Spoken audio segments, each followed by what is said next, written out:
नमस्कार मित्रांनो. आजच्या व्हिडिओमध्ये आपण ChatGPT कसा वापरायचा हे अगदी सुरुवातीपासून शिकणार आहोत. जर तुम्ही विद्यार्थी असाल, जॉब करत असाल, व्यवसाय करत असाल किंवा किंवा AI बद्दल जाणून घ्यायचे असेल तर हा व्हिडिओ शेवटपर्यंत नक्की पहा. या व्हिडिओनंतर तुम्ही ChatGPT प्रोफेशनल पद्धतीने वापरू शकाल. चला सुरुवात करूया. आधी ChatGPT म्हणजे काय हे समजून घेऊया.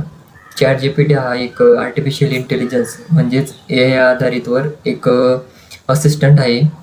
तुम्ही याला प्रश्न विचारू शकता आणि हे काही सेकंदात तुम्हाला उत्तर देते.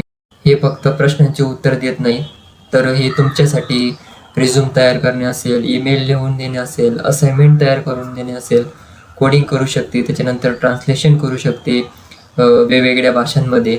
त्याच्यानंतर तुम्हाला काही यूट्यूब चॅनल वगैरे स्टार्ट करायचं असेल तर हे तुम्हाला स्क्रिप्ट लिहून देऊ शकते इंस्टाग्रामसाठी, यूट्यूबसाठी. त्याच्यानंतर काही स्टुडंट्स B.Pharm, इंजिनिअरिंग वगैरे जे काही स्टुडंट्स असतात त्यांच्यासाठी हे खूप फायदेशीर आहे, कारण की याच्यावर तुम्ही इंटरव्ह्यू प्रिपरेशन पण करू शकता. म्हणजे ChatGPT हा तुमचा पर्सनल AI असिस्टंट म्हणून पण तुम्ही यूज करू शकता. चला तर मग पाहूया की अकाउंट कसं तयार करतात. अकाउंट तयार केल्यापासून तर तुम्हाला मी थोडक्यात काही माहिती सांगणार आहे.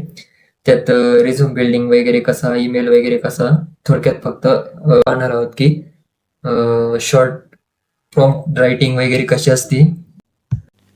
क्रोमला आल्यानंतर ChatGPT सर्च करायचं. ChatGPT सर्च केल्यानंतर पहिली लिंक ओपन करायची. लिंक ओपन केल्यानंतर तुम्हाला इथे दिसेल आपल्याला राईट साईडला लॉग इन असं नेम दिसतंय. लॉग इन, तिथं जाऊन लॉग इन करून घ्यायचं आधी. ज्याचं हे बघा, माझं ऑलरेडी अकाउंट असल्यामुळे मी लॉग इन पटकन करू शकलो.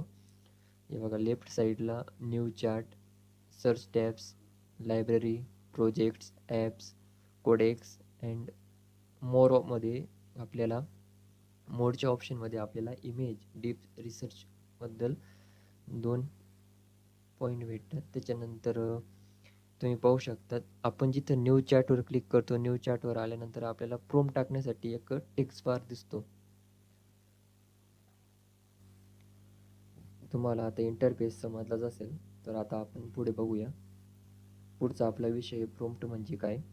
तर प्रॉम्प्ट म्हणजे तुम्ही ChatGPTला दिलेली एक सूचना असते. जसं की आपण कोणाला ऑर्डर देतो त्याच प्रकारे आपल्याला ChatGPTला त्याच प्रकारचा आपल्याला प्रॉम्प्ट लिहायचा असतो. तर आपण काही उदाहरणं बघू. आपण आता हे एक एक्झाम्पल घेतोय, राईट अ लिव्ह ॲप्लिकेशन. आता आपण हे एक उदाहरण एक्झाम्पल घेतोय. तर याला सर्च करायचं. सर्च केल्यानंतर बघा तुम्हाला लिव्ह ॲप्लिकेशन दिलेलं आहे. स्कूल, कॉलेज, कंपनी कुठेही आपण यूज करू शकतो. आता एक तुम्हाला मी एक जादू दाखवतो, एक नवीन. जर का हे बघा, आता तुम्हाला इन डिटेल प्रोफेशनल प्रॉम्प्ट लिहून झाल्यावर इन प्रोफेशनल तुम्हाला रिझल्ट येतो. आता उत्तर अधिक चांगले आले.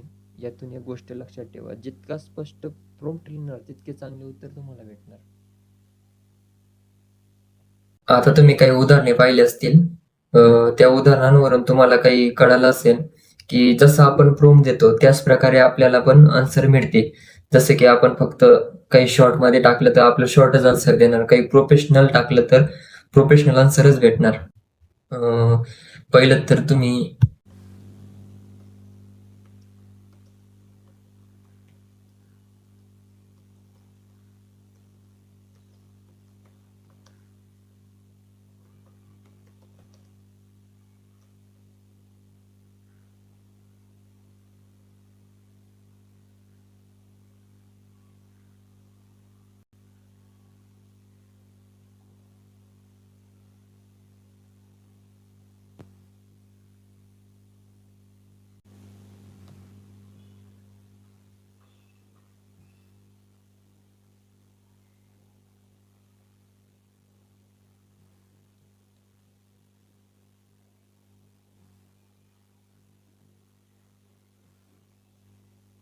तर मी तुम्हाला सांगणार आहे की ChatGPT वापरताना फक्त काही चुका करू नका.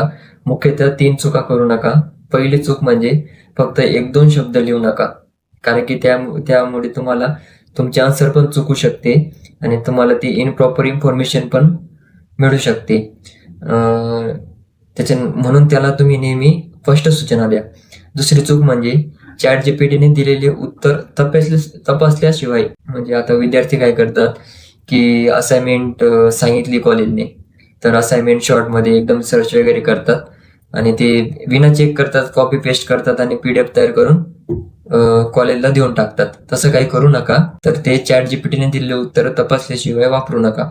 तिसरी चूक म्हणजे तुमचे पासवर्ड असेल, OTP, बँक डिटेल्स किंवा इतर वैयक्तिक माहिती कधीही शेअर करू नका. त्यामुळे काय होतं की आपला जितका पण डाटा आहे तो दुसरीकडे सेंड होतो. प्रयत्न करा की आपला पर्सनल डाटा शेअर करू नका AI असिस्टंटला. पुढच्या व्हिडिओच्या सिरीजमध्ये आपण चॅट जीपीटीवर ईमेल रायटिंग फॉर जॉब्स, त्याच्यानंतर कॉलेजेस आणि इतर ठिकाणी ईमेल्स लागतात, ते रायटिंग कशी करायची ते मी शिकवणार आहे. प्रोफेशनल असेल, एक्सपिरियन्स पर्सनसाठी असेल, ते सगळं काही मी तुम्हाला सांगणार आहे. तर तुम्ही चॅनलला सबस्क्राईब करून ठेवा. धन्यवाद.